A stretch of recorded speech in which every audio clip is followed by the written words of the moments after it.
From Invaders to Resistors, Rome and Germania.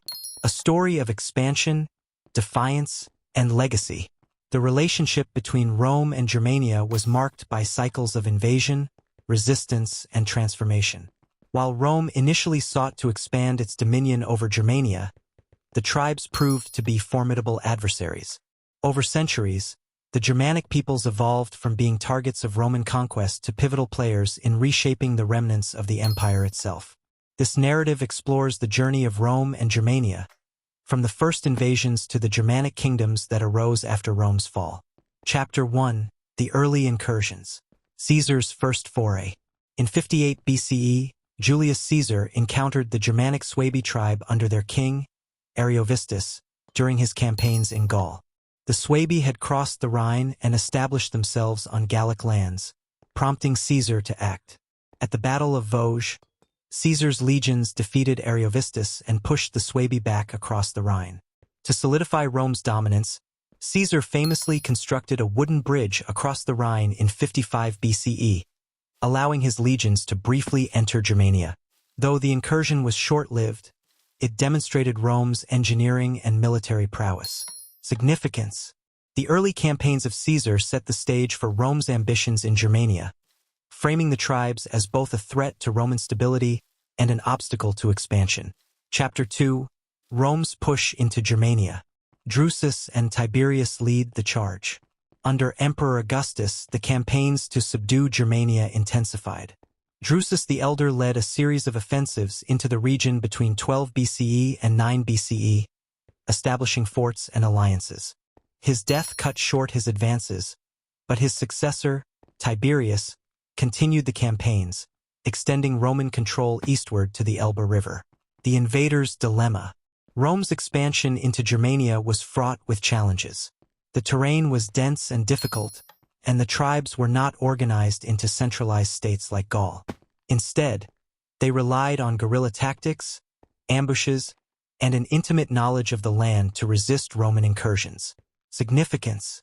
Despite initial successes, the campaigns revealed the difficulty of maintaining control over Germania's decentralized and fiercely independent tribes. Chapter 3: The Turning Point, Teutoburg Forest. Arminius' betrayal.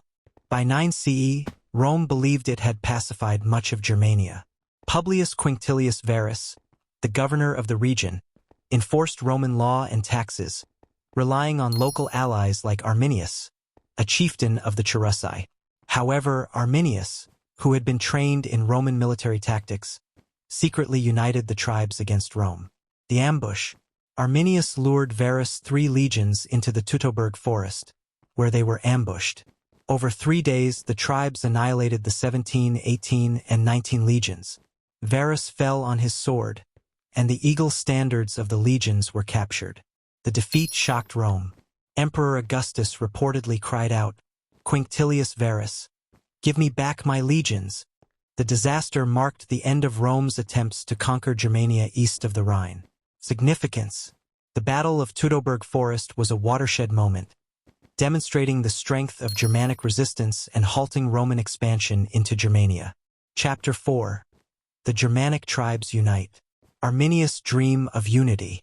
After Teutoburg, Arminius emerged as a hero among the Germanic tribes. He sought to unite them under a single leadership to resist further Roman attempts at conquest. However, internal rivalries and the fiercely independent nature of the tribes made this unity short-lived.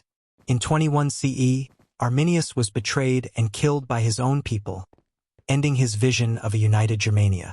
Nonetheless, his legacy inspired generations of Germanic resistance. Chapter 5: The Roman Response. Germanicus' Revenge. In 14 to 16 CE, Germanicus, the adopted son of Emperor Tiberius, launched a series of retaliatory campaigns into Germania.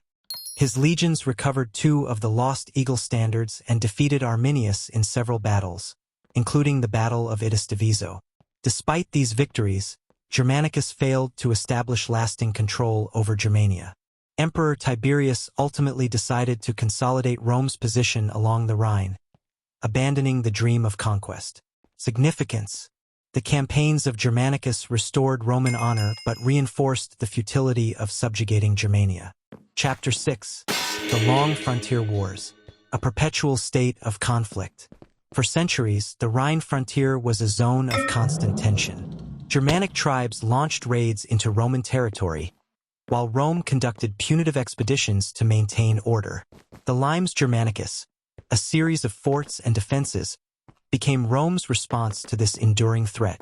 The Marcomannic Wars, 166 to 180 CE, under Emperor Marcus Aurelius, Rome faced large-scale invasions from Germanic tribes such as the Marcomanni and Quadi. These tribes pushed deep into Roman territory, even threatening northern Italy. Marcus Aurelius led campaigns to repel the invaders, achieving temporary victories. However, the wars drained Rome's resources and exposed the fragility of its northern borders. Significance. The Marcomannic Wars marked the beginning of intensified pressure on Rome's frontiers, foreshadowing the migrations that would reshape Europe. Chapter 7. The Migration Period. The Flood of Tribes. In the 4th and 5th centuries CE, the arrival of the Huns in Europe displaced many Germanic tribes, forcing them to migrate into Roman territory. Tribes like the Visigoths, Vandals, and Franks sought refuge within the empire but often clashed with Roman authorities. Key events.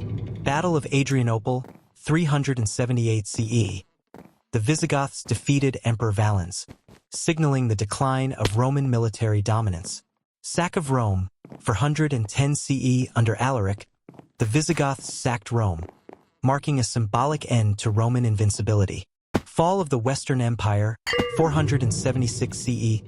The Germanic chieftain Odoacer deposed the last Western Roman emperor, Romulus Augustulus, ending the Western Roman Empire. Significance. The Germanic tribes transitioned from external enemies to rulers of former Roman territories, blending Roman and Germanic traditions to create a new European order. Chapter 8. The Germanic Kingdoms. Rome's influence lives on. After the fall of Rome, Germanic kingdoms emerged across Europe, adopting many aspects of Roman culture. The Franks. Under Clovis and later Charlemagne, the Franks united much of Western Europe, blending Roman law with Germanic customs. The Ostrogoths and Visigoths. These kingdoms preserved Roman administrative practices and infrastructure, ensuring the continuity of Roman influence. The Vandals. Establishing a kingdom in North Africa, the Vandals became a significant naval power and carried Roman traditions to new territories. Chapter 9. The Legacy of Resistance. Arminius as a symbol. Centuries later, Arminius, Hermann, became a symbol of German resistance to foreign domination. His victory at Teutoburg Forest was celebrated during the 19th century unification of Germany and later used as a nationalist rallying point. Rome's enduring impact. While Rome failed to conquer Germania, its cultural and institutional influence shaped the tribes that would inherit its legacy. The roads, cities, and laws established by Rome became the foundation of medieval Europe. Epilogue continued the shared legacy of Rome and Germania. The transition from invaders to resistors marked a critical turning point in the story of Europe.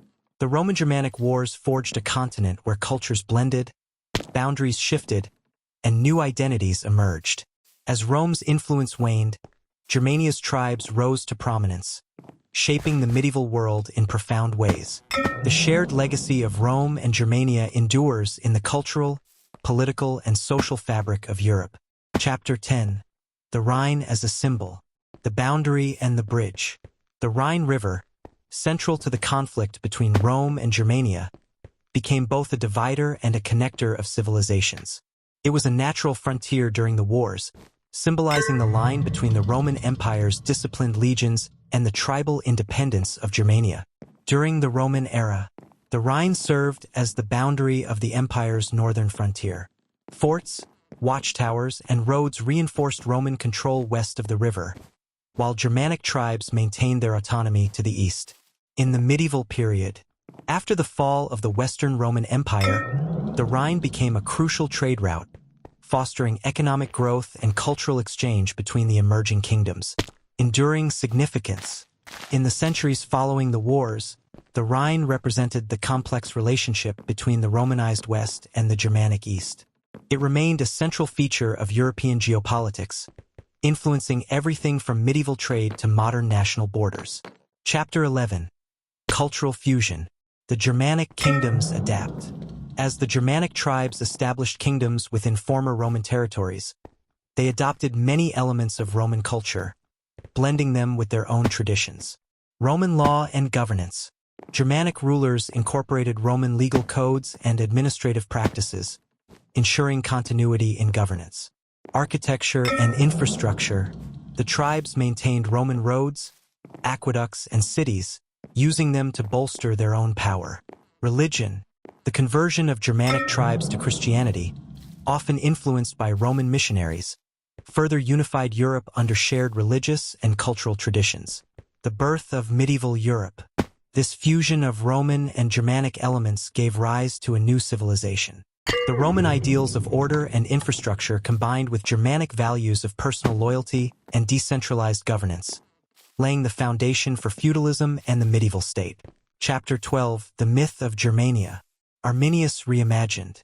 The memory of the Roman-Germanic wars lived on, particularly in the story of Arminius. Centuries later, he was transformed into a symbol of German nationalism and resistance to foreign domination. 19th century nationalism. During the unification of Germany in the 19th century, Arminius, known as Hermann, was celebrated as a hero who had humbled Rome. The construction of the Hermannsdenkmal, a massive statue commemorating his victory, cemented his place in German cultural memory. Controversial legacy.